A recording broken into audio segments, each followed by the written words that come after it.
Welcome to the Fantasy Forecast Injury Show. It's me, Biggs. It's Greinberg. It's Marcus. And we're here to talk about all the injuries that are destroying your fantasy lineups. Let's go.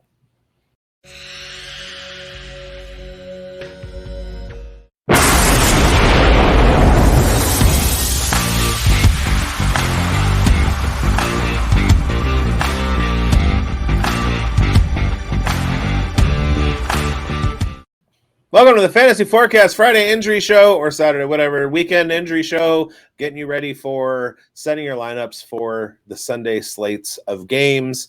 Marcus is a physical therapist, and he's joining us every week, our partner over at the Undroppables. It's injury apocalypse again. What is going on, buddy? Yeah, first of all, thanks, guys. Thanks for having me back. Enjoy doing the show with you, too. It's your show, too. It's your show now, man. We're gonna get you a bar for next week. This middle part is gonna say Marcus, and I'll be sure to do that. Yeah, I didn't have a nameplate, so I wasn't sure, but that's okay. Yeah. Well, you've earned it now. We're recycling the one we always use. So, but yeah, this is we're in we're into week 3 now, and more people keep showing up on injury reports. It's almost hard to keep track of. It seems like every day someone's popping up with something new. So, I'll do my best to fill you in. And it's unfortunate, but we know it's part of the game. It just seems like it's a pretty big influx. Kittle today. Yeah. Kittle today. Yeah, we're looking at a ton here, and I think this happens every year where kind of the guys are getting back into their physical shape, getting back at the full speed, and they're going to suffer some of these injuries. So hopefully it digresses as the year goes on. But one we're going to talk about right away. Let's get into maybe just the 49ers in general. I'm going to go off topic here on the show sheet because, with Kittle coming in now, we have Deebo Samuel now banged up. CMC's not playing. Let's talk a little about Deebo's injury here. He suffered, an injury in last week's game, I think it was, and we're not too sure the severity of it at this stage, Marcus. He's obviously not going to probably play this week. You want to give it a little bit more of a rundown on Deebo's situation, and then maybe jump into Kittle at the same time and give us your rundown on how you see this week going down afterwards. Yeah, so they're reporting that Deebo Samuel has a calf strain. We know that that's what they said about his counterpart, Christian McCaffrey, and it turned out to be actually Achilles tendonitis. So, assuming that they're not lying this time and that it is a calf strain, you're probably looking at about the 2 to 4 week mark. My guess is he'll miss probably 2, maybe 3 games. They're going to be cautious with him. They use him a lot in their offense. He's going to be key down the stretch as they are a perennial playoff team. So nothing major because it's this early in the season. I imagine they'll be a little bit more cautious, and if they have to keep him out an extra game, they will. They do not have a bye until like week 9 or 10. Like, it's not super early this year, so they can't use that to their advantage like the Rams can with Cooper Kupp, which we'll get into later. But no, nothing major. Soft tissue injuries, you're looking at that standard 2 to 4 week range. So same thing with George Kittle. It all depends on the severity. But usually like a game or 2 up to 3, depending, the severity of it is about average for those types of injuries. Now, Marcus, we talked a lot last season, Mike and I did, about the frequency of injuries that were occurring. And last year, it happened a lot to quarterbacks, seemingly. And then there's also the trope that is every year where early part of the season in fantasy, it's the meme of everybody's curious about why there's so many injuries again for another year. You know what I mean? Like it feels like it happens every year. And so we theorized. We said, okay, guys are bigger and stronger. They're very much faster. You're going to have a lot more torque on your joints. You're going to have a lot more like tension in your muscles and everything. As a physio, which is what they call them in the English Premier League. It's a European thing. As a physical therapist, somebody who concentrates on injuries, you're post-injury. What are the preventative measures? What are some of the things that are not happening in the NFL right now that could be implemented to prevent this just waterfall of guys missing time. Because you just take the 49ers. Their RB1, Christian McCaffrey, done. Wide receiver 2, Deebo Samuel, done. Tight end 1, George Kittle, done. Like, it's like they're all falling out. They also had Tulea Hufunga, who was like dealing with something from last year that is just now coming back. They had injuries decimating their defense last year. Like, what can team doctors do? What can the schedule do? Like, what are some of the solutions to like stop this from happening? Because it seems like it's a phenomenon in the last 10 years. Yeah. So that's a really good question. I think there's a couple pieces to this answer.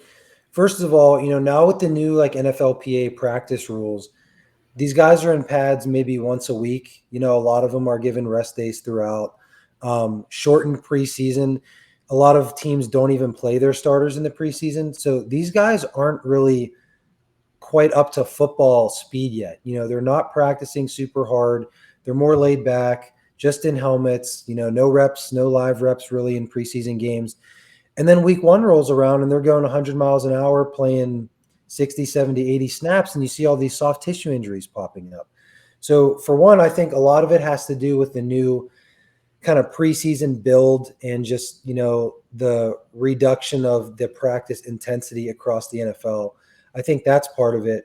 And 2, I think a lot of it has to do as well with kind of these new scheduling rules. They're playing games in all kind of different countries. They're traveling. You have all these now Thursday games on short weeks. Your body's not given quite enough time to heal. Football is a very violent game in nature. These guys are banged up and, they play Sunday and then they have 3 days off and they're playing another game sometimes. So I think all of those are kind of, it's a group. There's a multitude of reasons is what I'm trying to say about why you might see such a rise in injuries over the last 10 years. That's my opinion. And I think it's hard to refute, especially with the soft tissue injuries. That tells me that, the muscles are not ready for full go and guys are tweaking calves, hamstrings, obliques, whatever. Whereas 30 years ago, you had games on Sunday, except for one on Monday night. Everybody got 7 days of rest. Preseason was 4 games. Training camp lasted through the summer. Right. And so it seems as the owners are trying to suck up more and more money, the injuries are going higher and higher. And the play on the field is going down and down. Way to go, owners. Yeah. All right, well, let's get back to like the actual consequences of these injuries. So Kittle looking doubtful now. Biggs, what are your thoughts on this 49ers? We were talking about Ayuk and Jordan Mason being smashes yesterday on our show. You had Jordan Mason as one of your starts of the week. You have him finishing as your RB1 overall this week. I have Brandon Ayuk creeping into the top 10 overall this week as well, and I'm thinking this is going to be a very good game for both these guys. Who else are they going to have to lean on now? I mean, it's not going to be they're not going to have much need for anybody but Jordan Mason. Maybe a little bit of Brandon Ayuk to kind of like keep the defense on its toes or whatever. I'm sticking with my Jordan Mason big week. I'm looking at the 49ers tight ends right now, and they've got George Kittle. I thought we were going to see a good season out of Cameron Latu, but apparently he didn't do enough in preseason, and they wound up cutting him, former Alabama kid. And so at this point, it's Eric Saubert, who they cut and then brought back, and then California Golden Bear legend Jake Tongus. Let's see him out on the field. But I guess Eric Saubert is the backup plan for Kittle, so go grab him because targets. I don't know, but it's gonna be Jordan Mason and Brandon Ayuk, maybe a little Juwan Johnson, hopefully some Jacob Cowing in some of my deeper leagues. But yeah, I mean, the 49ers offense is a wreck right now. Mm-hmm. Yeah. All right. Well, let's move on to another offense that is in really good shape, actually. But they're going to be missing 2 guys in their backfield. And with Joe Mixon officially doubtful, same with Dameon Pierce. Both these guys are looking doubtful for Sunday's game. If Mixon and Pierce are both unavailable, looks like Cam Akers is the guy with maybe a sprinkle of Dara Agumbawale and maybe some British Brooks. They could see some significant playing time here. Mixon's injury here, Marcus, what's your initial thought? I mean, it was initially looked really bad, and then it came back as it wasn't super severe. Now he hasn't practiced all week, and now is looking doubtful. So what's your thoughts here on this ankle injury, and if it's going to be a long-term thing? Yeah, so they did MRI, and the only information we got is that it wasn't serious. They didn't really elaborate much further than that. Just the way it happened with linebacker falling on the outside of his ankle, different from your typical what's called your lateral ankle sprain, meaning if you were just to roll your ankle or the outside of your ankle is affected. Joe Mixon's happened the opposite, so more so the inside of his ankle looked like the area that was strained or stretched. So that's telling me it could be a high ankle or some of those inner or medial ligaments. The recovery time is still the same. Again, they're not really saying if it's a high ankle sprain or not. High ankles technically take a little bit longer to recover because more of the area is damaged. So you're looking at about 4 weeks. It's a pretty common injury now, but again, because they didn't reveal like his actual injury, they're just saying ankle. I'm speculating a little bit here, but they don't think it's super serious. He did actually come back into the game last week for like a few snaps. Just telling me that it's not terrible if he is able to run and cut off of it. So I would guess he'll probably miss a game, maybe 2, 3 if it's like really bad and they're just downplaying it, which teams like to do now apparently. But I don't think he'll be out long term. But yeah, now with Pierce out, like you said, it looks like it's going to be Cam Akers' show, which he looked really good in the preseason and he led the team in rushing last week. So looks like they have faith in him, and he might be getting the green light. He took all the first team reps in practice this week, so we'll see what happens. Yeah, I mean, Cam Akers is a guy here that is, another guy coming off a couple serious injuries here, and that's pretty surprising after when you think about it. This resurgence of J.K. Dobbins and Cam Akers is pretty remarkable. Who would have thought that, 5 years ago? Is this just new technology, better rehabilitation processing, Marcus? What do you think this is attributed to? Younger guys, maybe having better healing processes? Yeah, so I'll eat my words. I actually made a show earlier this year. I thought him and Dobbins were both toast because we've seen what this does to running backs. There is that new Achilles surgery. It's like the speed bridge, and that's what Akers had done the first time, which allowed him to return to game action in about 5 months, which is like record pace. So that could certainly be part of it. Akers looks as good as he ever has in the league. He did in the preseason, and then he ripped off a nice run last week too. And we've seen what Dobbins is doing as well. So, I'm, as Jax always says, ready to be wrong. I'm happy to be wrong about both of those two guys. If they're able to keep it up all season, that's great. I love them both as players coming out of college. I'm still skeptical that it can last a full 17-game slate, but, until I see it happen, I'm riding the wave. Good for them getting back off of what used to be really a career-ending injury for running backs. I went the same way with both of them this year. J.K. Dobbins shares that I have are holdovers in Dynasty from picking him up and hoping for the best last year or the year before. And yesterday I began my first ever ownership of Cam Akers shares. So I'm starting him this weekend because I wouldn't have picked him up off waivers unless I really, really needed him. But I'm not hopeful because he is going up against the resurgence of the Purple People Eater defense in Minnesota, and they have the number 1 defense against the run at this point. Should be a pretty high-scoring, highfalutin game in the passing sense. But I'm hoping for a huge Cam Akers game, but analysis says otherwise. So start him if you have to. Yeah, I was just gonna ask you that. The good news for you, Biggs, is that Minnesota's captain, starting middle linebacker Ivan Pace, is out Sunday. Yeah, so they still have Pat who I call Purple Max, Pat Smith and the second, and Andrew Van Ginkel, Thor, the God of Thunder, on that defensive line. It's not I'm playing those two guys in one league in IDP, and they're monsters. So.